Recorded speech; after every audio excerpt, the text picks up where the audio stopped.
Zack Snyder's Justice League has finally been released after years of fan campaigning, and it's pretty fucking good. I think it goes without saying that the 2017 release of Justice League, ghost directed by Joss Whedon, was a utter disappointment. It was a very underwhelming film in many, many ways. The behind the scenes drama and the circumstances surrounding that production have been recorded elsewhere. There's plenty of people who have talked about it. I am a big fan of Zack Snyder. I was actually a fan of Joss Whedon until I saw Justice League, and wow. So Zack Snyder's Justice League is a bizarre kind of beast. And it feels weird reviewing a film that is essentially 4 years old. It was shot in 2016, which is just madness, really. The fact that this is now such a huge part of popular culture is pretty astounding. As of recording this, it's the 22nd of March.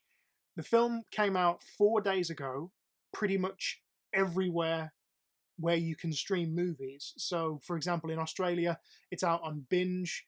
In the States, it's on HBO Max. And in the UK, you can watch it on Sky Cinema or Now TV, which is what I did.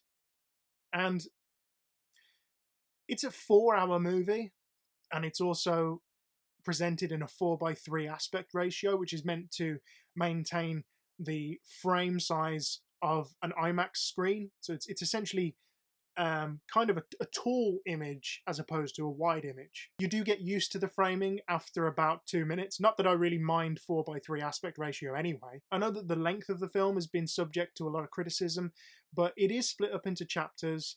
You can segment it if you want to, and regardless, the 4 hours fly by.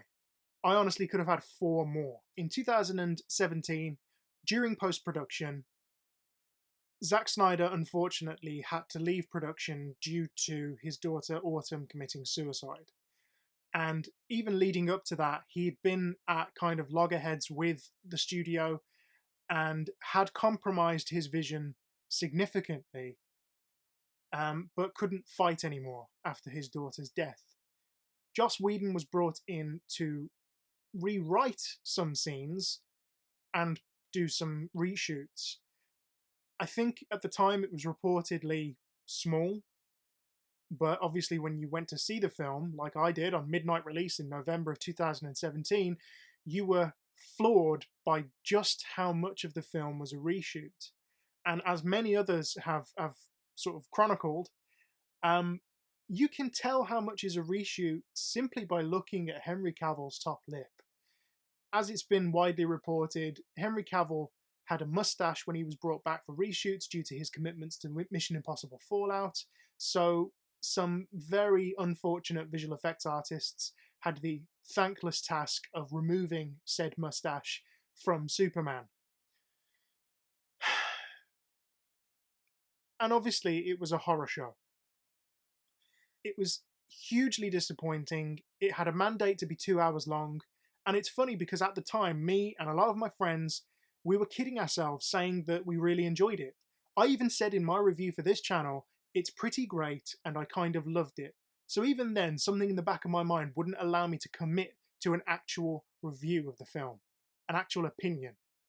So thankfully, 4 years later, we get the actual definitive vision of the Justice League movie as completed by Zack Snyder, and it's a miracle. Not only is it 1,000 times better than the theatrical cut, it's a fucking good movie and a testament to artistic integrity. I also want to shout out HBO Max, because without that particular streaming platform, this film probably couldn't have been a reality. There was evidently extensive post-production work that needed to take place. There were visual effects that still needed to be completed. So $70 million was put back into this project to finish it off.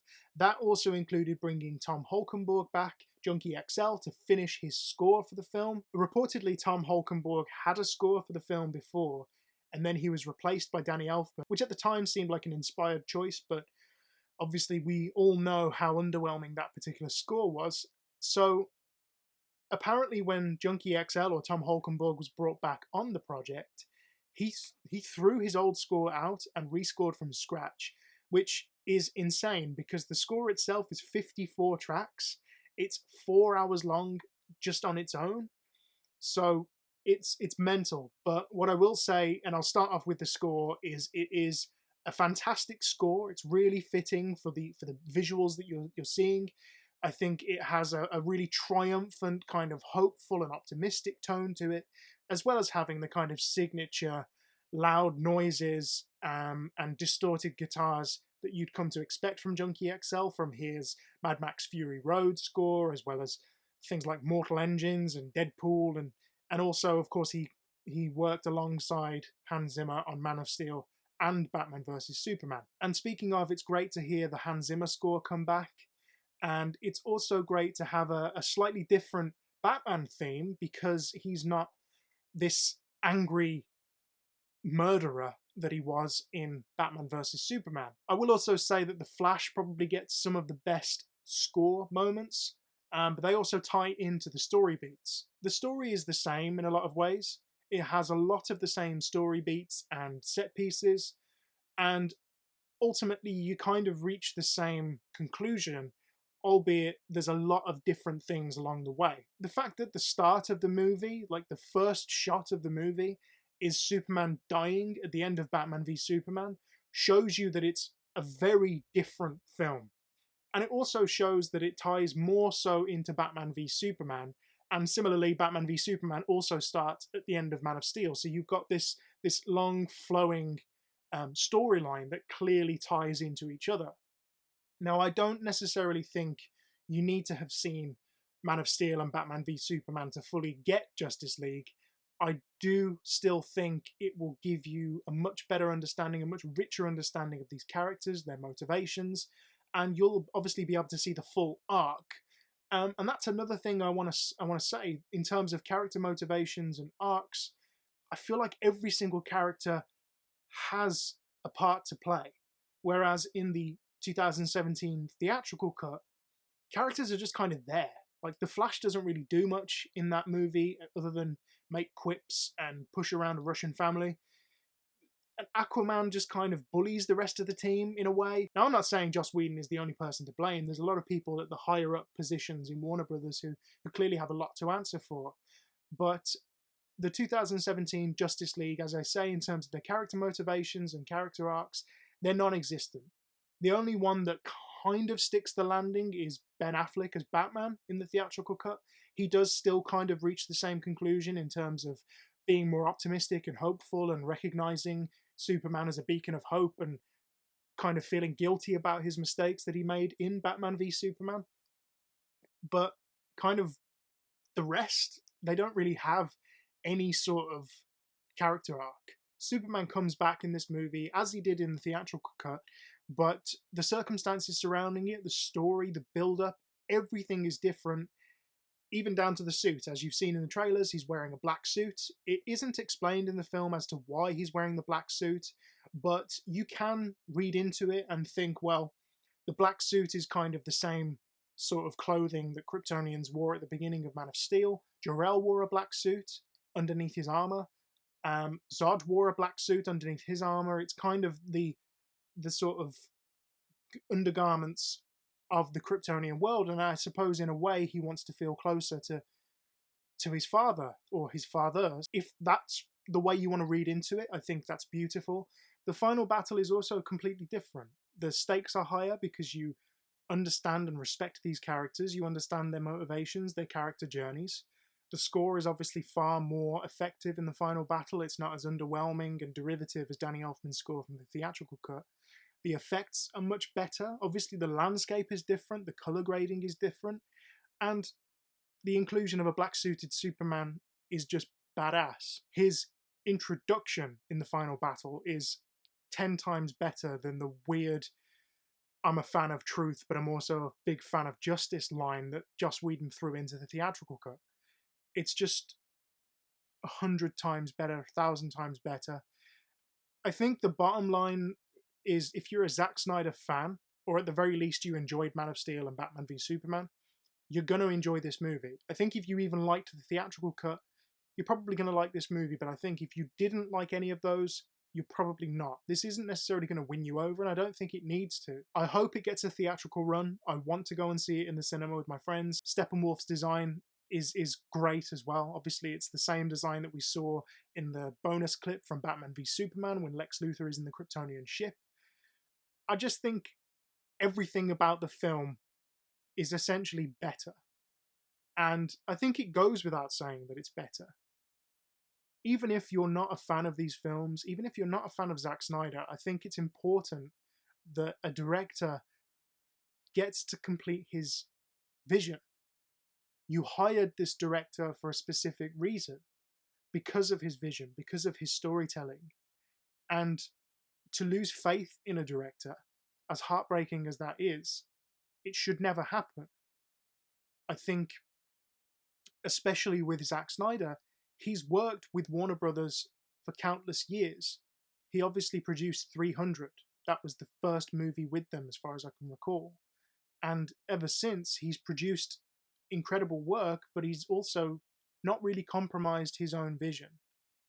And I just don't really know what they were expecting when it came to essentially, it's essentially the final chapter in a trilogy. Whether we get any more is besides the point, but this is kind of the end of an arc to a certain degree. I'm not sure what the studio were expecting from him. I think the biggest insult is that they had to make an unwatchable film 2 hours long.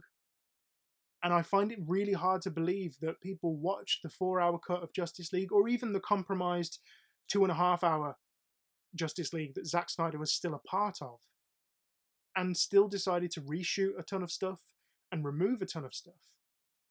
Which kind of leads me into the humor. And a lot of people have touched on this.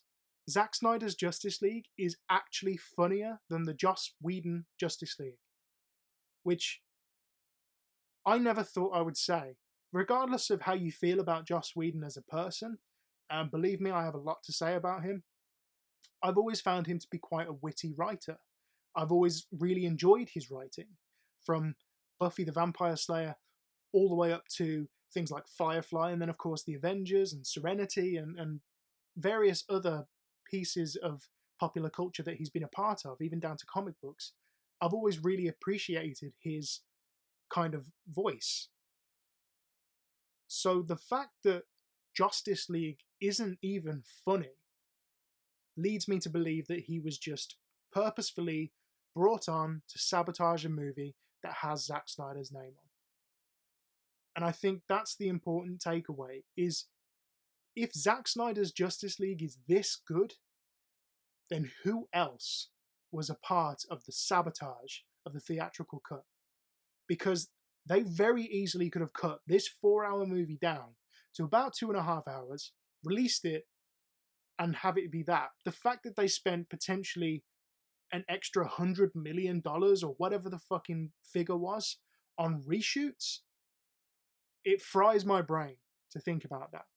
The fact that they replaced a Junkie XL score that was scored for the film specifically, replaced that with Danny Elfman's score, and Danny Elfman only had a very short amount of time to score the movie, and he reused his own Batman theme tune, and then of course the John Williams Superman theme in a variation of it. And all that was to cash in on nostalgia, to give you a false sense of familiarity with the film. And I think that's all it was. There was no fan service type thing. It was just to try and manipulate us as fans. I could honestly gush about Zack Snyder's Justice League and the injustice, no pun intended, that happened to Zack Snyder during the production of the original cut. But we would be here for hours. My final thoughts, and I'm going to swing back round to sort of characters as well, is that Zack Snyder's Justice League is exactly what Zack promised. I don't think it's any more or any less than what he promised it would be, and I don't mean that to sound negative. For example, Cyborg Ray Fisher is very much at the center of the movie. He is very much the heart and soul of the film, and he has some of the biggest struggles and the biggest sort of character motivations out of all of the characters. And that's something that Zack had sort of been a cheerleader for this entire time. I think it goes without saying that Zack Snyder's Justice League absolutely gets an A+. If you like what you saw here, please click thumbs up. If you have something to say, leave a comment down below. And if you'd like to see more, please hit subscribe. It's good to be back. Thanks for watching.